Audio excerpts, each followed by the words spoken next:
Free socks.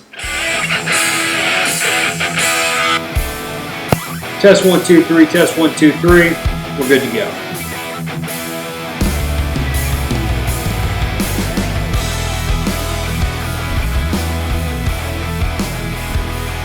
Welcome to episode number 2, Snoozers. That's right, guys. You now have a name yourselves. Our audience is going to be called Snoozers from now on, but good to be back on today's show.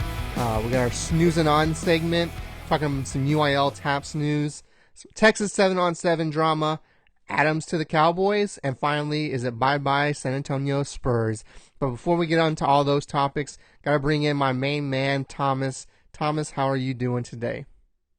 Doing pretty well. Obviously, a happy Memorial Day to everybody. I know, Josh, you served our country, so thank you to you. Appreciate and thank you to everyone else who has done that during their life. And, yeah, it's a nice day to be alive. And I just looked outside, and it's a beautiful day after a really stormy night here in Hays County. So another good sign to start this week. Any fun plans for you today, Thomas? Not much. Obviously, I know a lot of things are still not fully open, so I know this is usually a day I like to go tubing, but I got some things I got to take care of personal-wise, so I'll be busy on that front. Well, I mean, yeah, it's kind of those weird things because obviously I think a lot of people are going to try and go out and celebrate. Me, myself, I'm like, no, I'm just going to stay in. I don't need to go out and, went for a little walk this morning.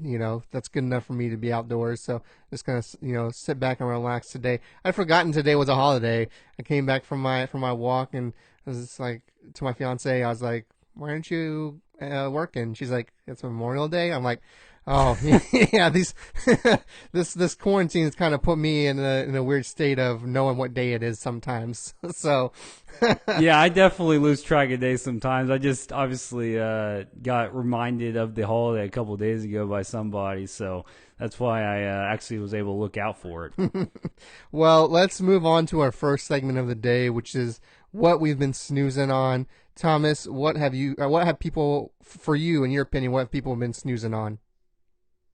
Oh, the golf match between Tiger Woods, Phil Mickelson, and Tom Brady and Peyton Manning yesterday on Sunday. And this was cool. Obviously, live sports, 4 of the greatest athletes of all time. And, it was early on, it didn't look like it was going to be much of a match because I know Tiger Woods and Peyton Manning started to kind of pull away. And then actually Tom Brady and Phil Mickelson made a charge on the back 9. So that was fun to watch. I'm glad I was able to have that on. I know a lot of other people were excited to see them play, especially, Phil and Tiger, who are usually competing this time of year. So, for us to see them compete for charity, that is that some people might be snoozing on this week. Brady may need to go up a pant size or two, don't you? Oh man, that was a little fun. He did have a chip in on the front 9 though. I saw that before they started making the comeback, so that was really exciting. Yeah, for me, mine's a little bit of a weird one. I wouldn't say weird. I'm a man of many tastes, if you will. Have many different, maybe I won't say passions, but things I involve myself in. I'm not a big horror movie buff. I wouldn't say like I'm very knowledgeable, but I just love horror movies. And some of the things I've been doing recently is found this YouTube channel called Dead Meat. And basically what they do is they go through and do a kill count from all of the favorite horror movies. Very fun guy. His name's James. Just really cool what he's doing with that. He's been doing it for a few years now, and I just recently picked up on it. So if you're a horror movie buff, go check out his YouTube page. It's called Dead Meat. They do that. They do some podcasting talking about horror movies and stuff. Just really good quality content. Nothing extremely out there. Just nice wholesome content for horror movies, that is. So like I said, if you're a fan of horror movies, go check out Dead Meat. Thomas, are you a fan? Yeah, I'm not. That's not something I'm usually into, but I'm sure there's audience, or that we have part of our audience that is really into horror movies. So yeah, it's always good to get recommendations on the show to other things that we enjoy. Hey, that's why we call it Snoozing on, because some people just might not know about it, right? I mean, because our Exactly. fan base is mostly here all sports, so sometimes we gotta let them know what's going on outside the sports world. Well, actually, as you know, I'm a big, sports guy as well. And, kind of on the side of the show, I have been doing some content. And over the weekend, I did a food review. First time I've ever done a food review on camera. And I tried that new Whataburger barbecue bacon burger. And, man, that was not only delicious, but really fun to do. So you can go check out my Thomas Bingham YouTube channel and check that out. So, yeah, I'm also doing some non-sports related content right now as well. I saw that. It was some good stuff. I enjoyed that video. Thank you. So definitely go check it out. We can actually probably, if you give me that link, if it's on your YouTube page, I'll link it right here. Boom, boom. Oh, great. So people Thank can you. go check it out. Yeah. So, but back to the sports world, because the sports world does not stop churning. Seems to be picking up a little more steam now that things have started to slowly reopen. And these kind of first two topics are kind of, I would say, in regards to slowly reopening and what this can kind of mean. And so the first is we've for those that live in Texas, UIL and TAPPS, Texas, organizations that run the high school sports kind of realm. They came out with some news of their own this past week. Basically, that they're slowly going to start doing some reopening and allowing some off-season workouts starting June 8th. Thomas, you want to give us a little bit more about what this kind of means for high school football heading into the fall? Yeah, this is a great sign. I mean, I know these leagues are starting to open up these workouts, these practices, these opportunities to kind of get these athletes back in the shape that they need to be for fall sports. For the upcoming school year. And this is a great sign. I know for TAPPS, they're going to allow limited workouts starting June 1st, which is, a great thing for the private school scene. I know the majority of private school teams, schools, athletes in the state are in TAPPS. So that's a big step forward. They actually will be doing that before UIL, but obviously with TAPPS, they won't be allowed to use school gyms or weight rooms, and there'll be a requirement where coaches have to be split up, as the athletes will have to be split up. You'll have 4 athletes for every coach, so that's a really interesting way that they're planning on doing the whole social distancing situation, trying to make sure that they're getting their athletes back where they need to be for the fall, because that's going to be here before we know it. I think this is the first step. I know we talked about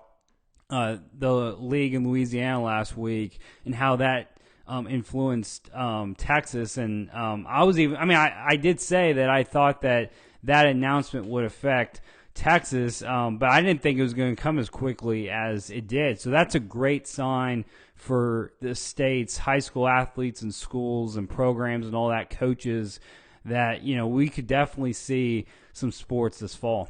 Thomas, now, through no fault of their own, obviously, do you think this might create some parity this coming football season if it does happen to take place? Because, you look at it, some of these schools are better off for these situations than others. Do you think that might be the case going into the season because of this stuff? It'll probably affect some, especially, we've talked about this on the show. Some areas of the state have been hit harder than others. If you're in Dallas, Houston, especially inner city, Dallas or Houston, maybe even Fort Bend County near Houston, would not be surprised if you see some of these programs that were really hit hard by COVID-19. Maybe they don't get started as early as these leagues are allowing. Obviously, for TAPPS it's June 1st.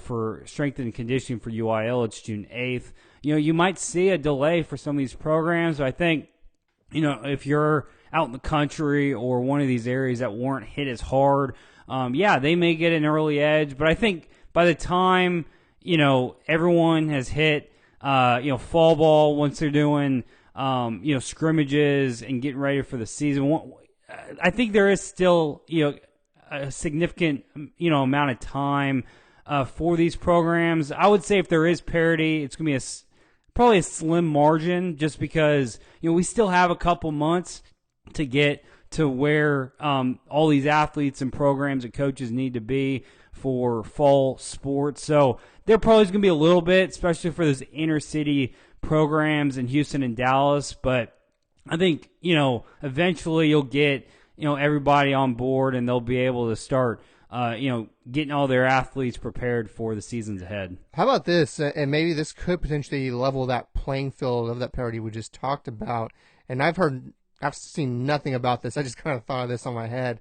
Could UIL or TAPPS limit the number of athletes per team? Because you see some of these bigger schools, obviously, and some of these, even let's say we talk about 6A, right? Some 6A schools will have X amount of athletes, while some 6A schools will have X amount of athletes, far less, right? Could we see it where they go, hey, no matter what, you can only have X amount of varsity players, X amount of JV players? Is that something that, because we see here with all these rules is that they're limiting participants for certain amounts of stuff. Do you think that could transfer over into the year once the season starts? You mean in terms of like an actual sport, like how many a roster could hold? Yeah, with, so everything going on with COVID-19. Exactly. So maybe they say, hey, no matter how many kids you got trying out, you can only have 35 athletes on the varsity squad or something like that. Is that something you could see happening?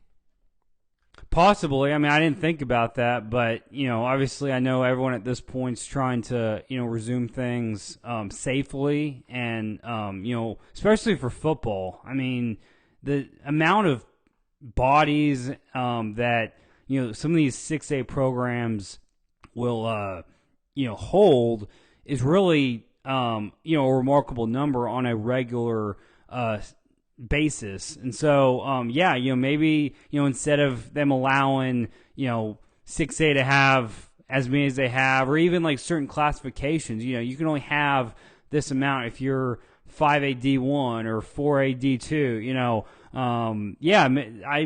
I think that's a possibility for sure. That would be an interesting concept, and I'd be interested to see if UIL would pull the trigger on that, what kind of potential backlash that might have. Again, nothing. I'm the first person to probably maybe say that, so we'll see what really happens. And the one thing I will say, and I did see this yesterday, these leagues aren't requiring these athletes to participate in these off-season events this summer. There's not going to be like an attendance role that I didn't realize some of these high school programs did. But it sounds like that is something that they're going to not necessarily require these athletes to do, which makes sense. If you're someone that got COVID-19, especially if you're one of these later cases, you don't want to have these kids get involved with an activity with their friends and coaches and all that if they got it. So it's good that they're basically doing it on a voluntary basis, and that could definitely dictate, like you said before, the numbers of roster spots, especially for football. I know most other sports, they're very condensed rosters, especially for basketball and volleyball and stuff like that, baseball, softball. So I think football, you would see that more, or it's probably more likely that you would see limited rosters than some of the other sports. Before we move on, this is some UIL news that happens to be in our area, so it is worth noting. San Marcos got a big get this past week. John Walsh, former Denton Geyer head coach, is now the athletic director and head coach for the San Marcos Rattlers. What's your take on that, Thomas? It's great. Obviously, I know San Marcos, they've been down the last 2 years for football, and they did make the playoffs in 2017, so they're not too far away from that postseason appearance. But I think this definitely makes San Marcos a playoff contender in 25. Excuse me, I think it's 26-6A now with Westlake and Lake Travis and all those guys, Austin ISD, Hayes. So it'll be a battle as it always is in that group. But San Marcos definitely improved its chances by hiring him last week. Yeah, I mean, of course, it comes down to the athletes, but when you have a head coach like that on your side, it's definitely going to help, and it'll be interesting to see how San Marcos does in these next few years. When I think I texted you last week that I think he's probably the third best coach in that district now, behind Lake Travis's Hank Carter and Westlake's Todd Dodge. So you're right. I mean, the fact that it's not just him; it's going to be dependent on the athletes that they have as well. But a lot of times, if you get a great coach in there, he's able to influence these athletes to kind of step up their game, and that's really why I believe that San Marcos will be a playoff contender in 2020 if there's a season. Well, hey, maybe not just influence the athletes, but influence the boosters as well. So the names have staying power, don't they, Thomas? Absolutely. All right, moving on. We got some 7-on-7 drama that happened this past week. So the kind of it's not UIL, it's 7-on-7 league, but it's a league that works really in step with UIL. The Texas is 7-on-7 league. They have worked closely with UIL for many, many years. They basically have already said, hey, we're not going to do a 7-on-7 league. We actually covered it when we were working for Vipe. We covered that story, if I'm not mistaken. And then there was this news came out that, hey, Texas 7-on-7's back. We're doing it. And then there was a whole bunch of chaos because it turns out it wasn't the Texas 7-on-7 league. It was another organization coming in saying we're going to do it, same location basically, and all this stuff. Thomas, what do you make of all this drama? I mean, it was crazy for about 24 hours this past week, and it all started with a tweet that came out. I believe the organization is Trucks Poser. I think that's how you say it. And, their initial announcement sounded very similar to what, we usually think of for Texas 7-on-7. And, for about 24 hours, everyone was going crazy because, obviously, Texas 7-on-7, which is a, big organization that usually hosts the big summer event in either late June or early July, or sometimes both, depending on the calendar. They had canceled it, earlier this year, when this whole COVID-19 situation started to, really further its presence. And so, obviously, they ultimately clarified. Trucks Poser did about a day later, and but yeah, it was, coaches were really like, oh man, like what's going on? Because UIL especially has a big relationship with Texas 7-on-7, and so when they saw this, it was going to be hosted. I believe it's still scheduled for the same location that Texas 7-on-7 usually hosts the state event in College Station, and not only at the same location, it was the same week that they usually do it. And then, obviously, like I said, they ultimately clarified it. I think people started to realize, okay, yeah, this isn't necessarily what we thought it was initially. And but I think there is still a little bit of a concern, about an organization hosting an event like that this summer.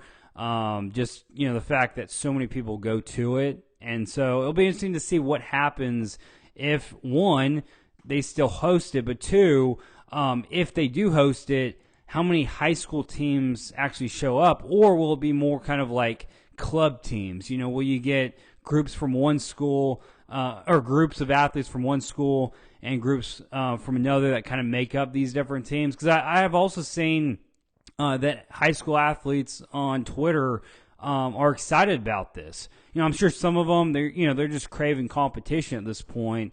So I don't know if it's going to be something where, these groups of athletes who are friends on different teams or on the same team, they just get together and are like, hey, let's go to College Station and compete for a couple days, or if it's going to be something where, it'd be more high school related like it usually is for the Texas 7-on-7 state championship. The event that would be hosted this year would be called the Battle of Texas. So, I don't know. It'll be interesting to see what happens. Obviously, there's still a little bit of concern, but I'm glad the organization clarified that they weren't directly affiliated with what we usually know as Texas 7-on-7. Yeah, I think at the end of the day, some people just want football, and so people will swoop in when they can, when others decide to play it safe. can't fault the original organization for playing it safe at all. But at the end of the day, some athletes are going to want to get those reps in. So I think you're going to see probably quite a bit of teams sign, or not teams, but just people sign up. So we'll see what happens with that. Moving on, we're moving on to the pros now. We got some NFL news, and probably the most significant news probably for us, just in general, or maybe for me, not so much for you, but is that there, all these rumors around, could we see Jamal Adams get traded to the Dallas Cowboys? He's a Texas native, grew up not too far from Dallas. He's not really shied away from the fact that he does have some love for the Cowboys. Rumors are out there that the Jets would want at least a first and a third. There was some speculation about maybe Michael Gallup in there as well, but I think that's more of someone just throwing a name out there. It really hasn't come from the Jets organization. So what do you think on this? And Jamal Adams, he wants this extension, and he might maybe take a little bit less if that extension comes from the Dallas Cowboys. What do you think about all this, Thomas? Yeah, I mean, obviously, I know we've talked about him before, the fact that a high-profile name keeps being affiliated with the Cowboys this offseason could be a good sign that he might be coming to the Cowboys. And I actually saw a comment on some story over the weekend that if they were to make this trade, it'd be similar to when they got Amari Cooper a couple years ago. It's that type of impact transaction that could kind of continue to further this team's chances to, march through the postseason. So, I'd be up for it. Obviously, like you said, he's from the area. He's from the Metroplex. I believe he was either born or went to Louisville High School, which is, I know that area really well, and it's not far from Dallas at all. So I think it'd be cool to have him back in the Metroplex playing for the Star. Yeah, I think it was Hebron High School is where he went which is part of the Louisville Independent School District. But just to put that out there. But yeah, here's my thing. As long as they don't give up Gallup for it, I'm all for it, right? So I think it was a Dallas writer that threw in the idea of giving Gallup up, but. I mean, when you have such a great potential trio with Gallup, CeeDee Lamb, and Amari Cooper, you don't get rid of one of those. So if they want him, then hey, thanks, but no thanks, right? I'd rather have a dynamic offense than bringing in one piece for this defense. But no, a lot of people are saying a first and third is a little too steep. I don't know. I think it can be a good price, especially if we bring him in and he signs an extension for less than he would have with the Jets. There still is the option, I think in order to bring him on, we'd probably have to get the deal done with Dak so we can open up some of that money that he's taken with that franchise tag. So there's some work to be done. I'm all for the trade under the right circumstances, though. I think he'd definitely be a missing piece that if adding to that, it's like, oh my gosh, let's hope the NFL season doesn't get canceled because the Cowboys just keep on paper, keep on looking better and better by the day, if you ask me. I mean, I'm a big fan of Gallup as well, but, they did just draft a receiver in the opening round of this year's draft. So, maybe he would be a piece that they could send away to get someone to help out that secondary that we've discussed before has some holes in it. Obviously, I know at this point the receiving core is loaded. So that might be a way to kind of, it's not one that we necessarily want to make, but we do have Cooper. We have that guy who went to Oklahoma. I know currently we have Gallup. Maybe we get rid of Gallup and we help out another position on the other side of the field. So I do think it'd be worth looking into the trade for sure. Thomas, I gotta cut you off there. We could talk Cowboys stuff all day. I can do that all day, every day. But we got to move on to our last story of the show, which is the San Antonio sports organizations. Starting with the San Antonio Stars of the WNBA. All these teams just started leaving San Antonio, kind of like a domino effect. Could this be the end of the San Antonio Spurs as well? There was some minority ownership sold recently. Could this spell the end of the San Antonio Spurs' time in San Antonio, Thomas?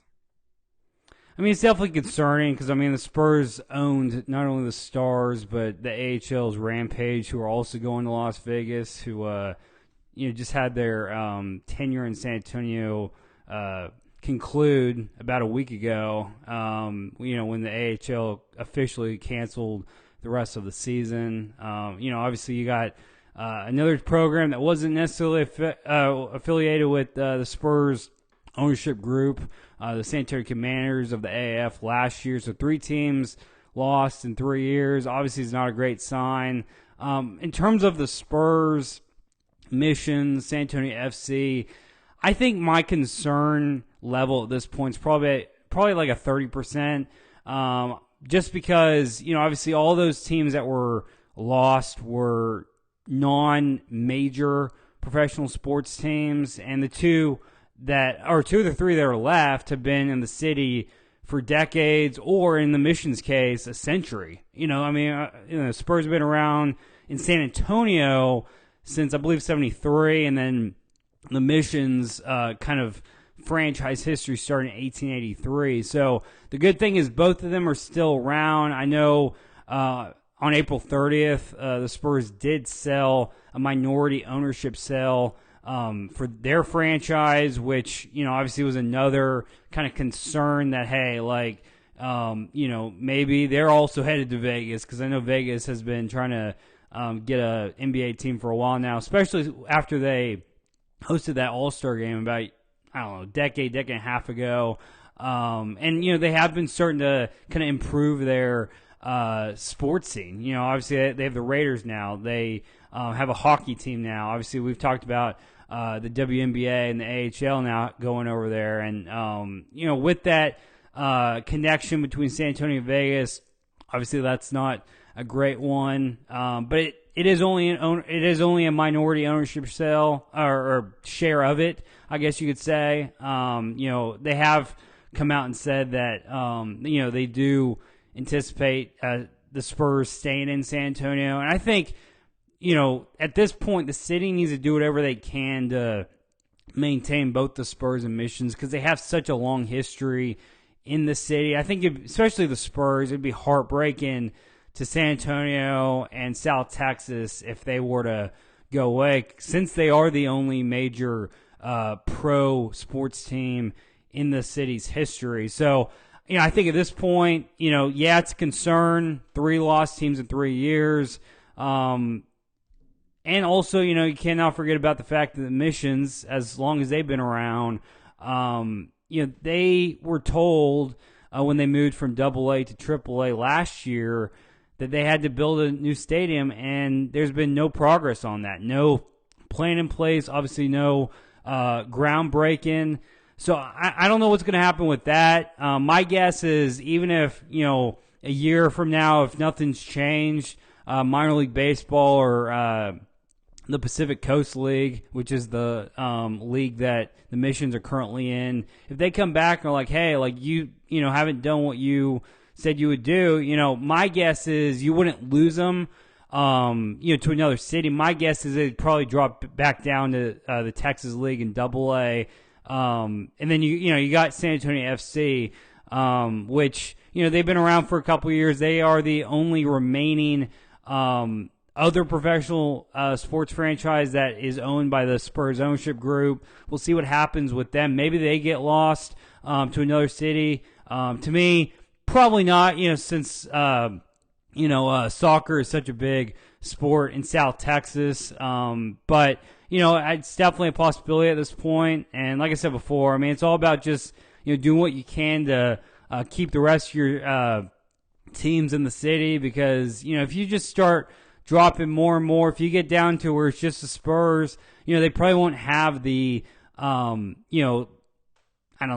stability, the kind of border to be able to potentially hang on to them. So at this point, just do whatever you can, Alamo City, to hang on to the Spurs, Missions, and San Antonio FC, because you don't want to start over from ground zero. You got to be able to say that you have something, and we'll see what happens. I can't speak for the Missions in San Antonio FC, but I'd give the Spurs leaving less than a 1% chance. I mean, the minority stake was very, very small stake. I mean, you got a championship pedigree team, 5 championships in 20 years, and a city that loves the team itself. Just because they've had one bad season finally after 20 years of making the playoffs, it's not time to panic and be like, should San Antonio leave for another city? I mean, when Seattle left, I mean, they were making the playoffs, yes, but they weren't winning, and stuff like that. So I don't see San Antonio, the Spurs, leaving anytime soon. You can never say never, because I don't know what's going to happen 30, 40, 50 years down the line, but I do not see them leaving anytime soon. I think it's just someone just selling, wanting to do that, and someone wanting to get some money from it. So I don't really look too much into this. Of course, like I said, with FC and the Missions, who really knows? I'd probably guess that those two stay as well, but we will see what happens. Well, that is our show for today. Of course, before we go, we like to always plug our social media. So, Thomas, if someone wants to find your stuff, where can they go? Yeah, follow me on social media at TextNation, Facebook, Twitter, Instagram. Obviously, I have that YouTube channel I mentioned before, Thomas Bingham. Definitely follow my stuff. Definitely doing what I can to promote this show. I do release this show on my public Facebook page, so that you can obviously view a release of that as well. I do share the YouTube link for the show as well on my social medias, and actually this is something I'm planning on continuing to do. I started it last week. Sometime this week, probably earlier than I did last week, I'll release like a 59-second version of this show, and then obviously link to the full show. So if you want some of the highlights, and then it allows you all to kind of get hooked on the show after we've initially released the full version. And if you got or if you missed it, if you weren't on social media the day that we released the show, which will be obviously Monday, then maybe later on in the week you are on social media and you'll get hooked into the full show. So definitely follow my stuff on there. And what do you got, Josh? Yeah, so obviously you can follow me on Twitter and Instagram at JoshWack13. Joshua Waslosik on Facebook. I've posted the show about the show on Facebook and Twitter, so that's probably where you want to look for me at. So we post the stuff there. We post the content there. So definitely look it out, or just go to YouTube, S-News, Snooze. That's our YouTube channel. Go ahead and subscribe to that. But before we go today, I do want to just give a quick shout out to my brother who just recently accepted. He was a coach at Pleasant in Texas. He's recently just accepted the offensive coordinator position at Three Rivers, as well as the girls' head basketball coach. So just want to give a quick congratulations to him before we go. Congrats to him. Yeah, great opportunity for him. And until next week, don't forget to keep hitting that snooze button, guys. We'll talk to you then.